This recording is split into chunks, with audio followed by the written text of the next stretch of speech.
from a youth to study the economic, the political, the religious system, and the forerunners of what the Antichrist is doing. And it's like a really behind-the-scenes interview. Gary, I'm very intrigued. Your father was involved in fleeing from Nazism and communism. And there was, as a young boy, there was something you couldn't understand. What was it?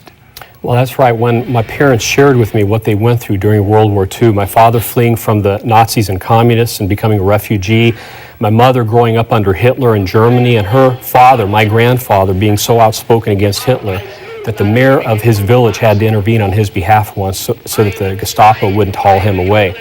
And growing up and hearing about these stories, I thought, how could that have happened in Germany and the surrounding areas where there were so many Christians at one time? You know, I've often wondered that, but you know, there really is a spiritual blindness that can come on people. Definitely, and being aware of that and understanding that by 6th grade, I remember making a commitment in my public schoolroom in Kettering, Ohio, that if anything were to ever happen in this country, like what happened in Europe during Hitler's day, that I would take a stand for what is right regardless of the cost. And I remember very clearly praying that prayer, and it was during a world history session in 6th grade. And I never thought that the Lord would take me up on that someday.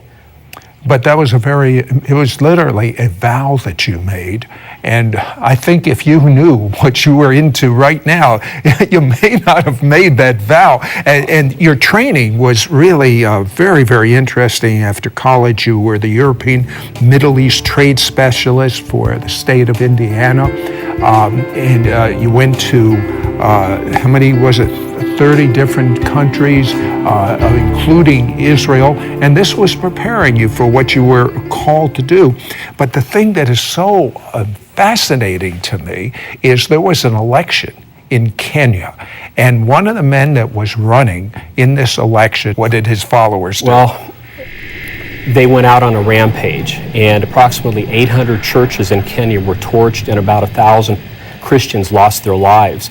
And over here in the secular media, it was presented as being a civil unrest, but really it was a lot of persecution against Christians. Things got so bad that the government of Kenya stepped in and said, okay, in order to have peace, we'll make you, Raila Odinga, we'll make you our prime minister.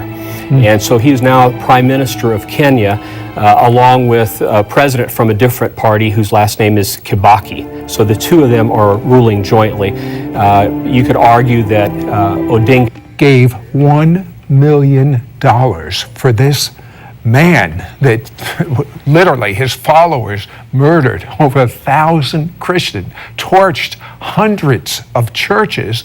And the money that came in, $1 million, according to, I've examined the sources. Who did this come out? Concerned. Do you understand that? I don't understand why the secular media is not shouting it from a rooftop. But you know, you've gotten into trouble because of this vow that you've made many times. For instance, you found there was a new currency system being set up in the early 80s for the United States of America, and you were warned not to talk about this sort of thing. Explain. Well, back in February of 1984, I was invited. I worked under the Lieutenant Governor of Indiana at the time.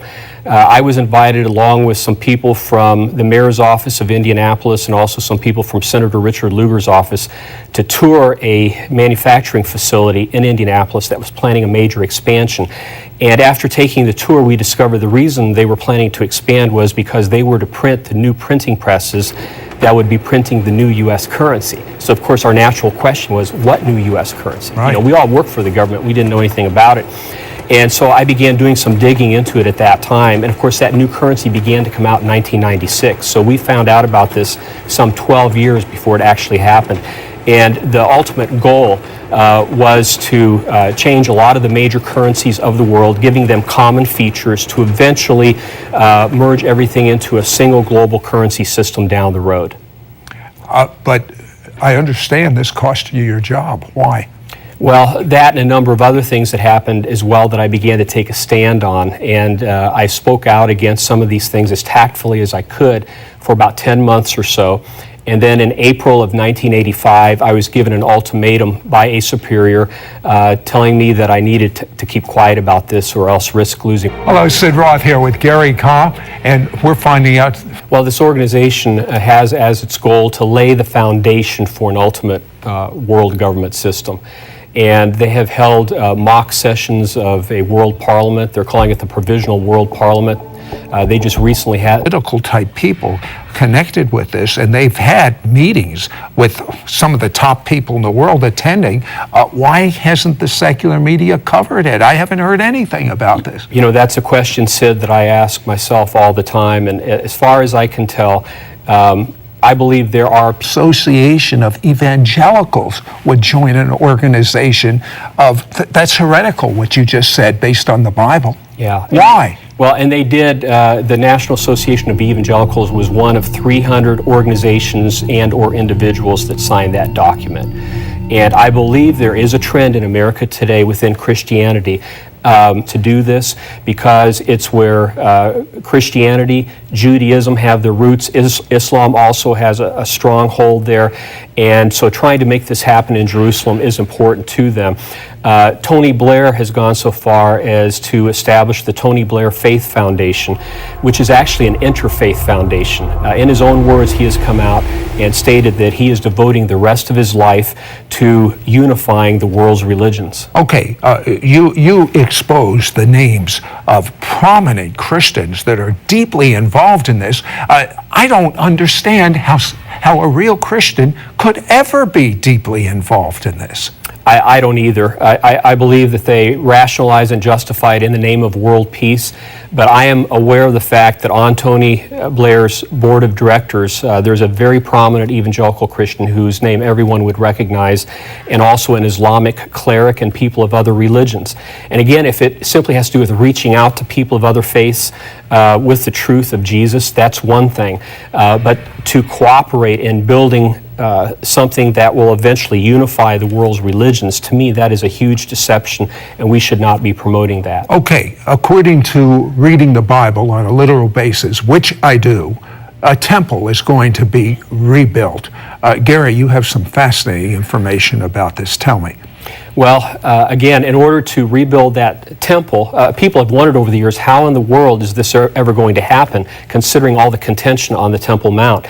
And we don't know for sure how it's going to happen, but there are some signs of how it could happen.